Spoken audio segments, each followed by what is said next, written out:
ఎంతవరకు ఉంటుంది అంటే ఎంతవరకు చెప్పండి?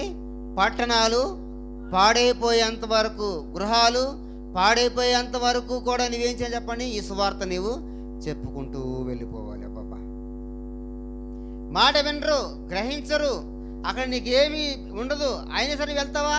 వెళ్తాను ప్రభు అన్నాడు. అయితే ఎంతవరకు ఉంటుంది ఈ పరిస్థితి అని అంటే దేవుడు ముందే చెప్పేశాడు, గృహాలన్నీ కూడా పాడైపోతాయి, పట్టణం అంతా కూడా పాడైపోతాయి, దేశము బీడు భూముగా అయిపోయేంత వరకు కూడా నీవు సువార్తను చెప్పుకుంటూ వెళ్ళిపోవాలి, ఇది నీ బాధ్యత అని చెప్పి యెషయాకు చెప్పేశాడు. అబ్బా, యెషయా ఎంత ధైర్యం కలిగిన వాడండి, ఎంత బాధ్యత కలిగిన వాడు.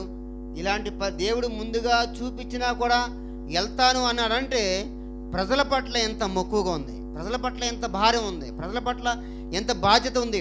నశించిపోతున్న వారి పట్ల ఆయన భారము, బాధ్యత మనకు అర్థమవుతుంది. చాలాసార్లు ప్రజలు అనుకునే మాట ఏంటంటే, మనం కాదు, చాలామంది మన క్రైస్తవులోనే, ప్రపంచమంతటా క్రైస్తవులు అనుకునే ఒక అపోహ ఏంటంటే, ఒక సిటీలో ఒక పెద్ద సంఘంలో ఒక కాపరి అని గొప్పవాడని భావిస్తారు. పాపం తెలియకుండా, తెలియని వాళ్ళు. ఒక సిటీలో 1,00,000 మంది, 1,000 మంది, ఇంతమంది వస్తున్నారు కాబట్టి ఆయన మంచి పాస్టర్ గారండి అని అనుకుంటాం మనం. అసలు బైబిల్లో అలాంటి సందర్భాలు కానీ వాక్యాలు కానీ నా బైబిల్లో లేవు. ఒకవేళ మీ బైబిల్లో మీరు రాసుకున్నారని నాకు తెలియదు. నా బైబిల్లో అయితే లేదు. సిటీల్లో చేసినవాడు, టౌన్లో చేసినవాడు, పెద్ద సంఘాలు కలిగిన వారు మంచి పాస్టర్ లేదు చెప్పండి అని లేదు. అక్కడ మంచి పాస్టర్ ఉండొచ్చు కాక, ఉండొచ్చు లేకపోవచ్చు. కానీ ఎవరు నిజమైన సేవకుడు అంటే, ఇదిగో నిన్ను అక్కడికి వెళ్తే నీ మాట వినరయ్యా, నిన్ను చూడరయ్యా, నిన్ను పట్టించుకోరయ్యా, అసలు నీ మాట అసలు ఏమి లెక్కకూడలేదయ్యా, దేశాలు పాడైపోయినా, పట్టణాలు పాడైపోయినా, ఇల్లు కూలిపోయినా, తగలబడిపోయినా, బూడిద అయిపోయినా కూడా నీ మాట వినరయ్యా, అక్కడ నువ్వు సువార్త ప్రకటిస్తావా? నేను ప్రకటిస్తాను ప్రభు అన్నాడు. చూసారా యెషయా? ఆయన నిజమైనటువంటి ప్రవక్త, ఆయన నిజమైనటువంటి సేవకుడు. అదే పట్టణంలో ఎవడైనా చేస్తాడు, అన్ని సౌకర్యాలు ఉంటే ఎవడైనా చేస్తాడు.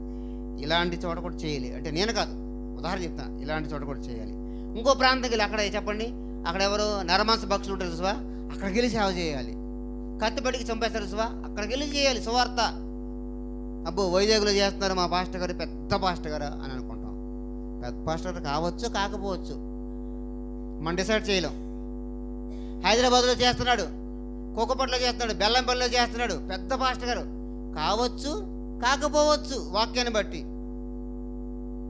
పల్లెటూరులో చేస్తున్నారు కదా, 2 ఉన్నారు, 3 ఉన్నారు, 10 మంది ఉన్నారు, ఆయన సేవకుడు కదా, అబ్బో ఆయన చిన్న సేవకుడు అండి అనుకునే సంఘాలు ఉన్నారు. పాస్టర్స్ కూడా చాలామంది ఉన్నారు, నాకు తెలుసు. మీది చిన్న సంఘం, చిన్న సంఘం ఎవరు చెప్పారు? చిన్న పాస్టర్ గారు ఎవరు చెప్పారు? చిన్న పాస్టర్ గారు, పెద్ద పాస్టర్ గారు అని బైబిల్లో అక్కడ కూడా లేదు. చిన్న ప్రవక్తలు, పెద్ద ప్రవక్తలు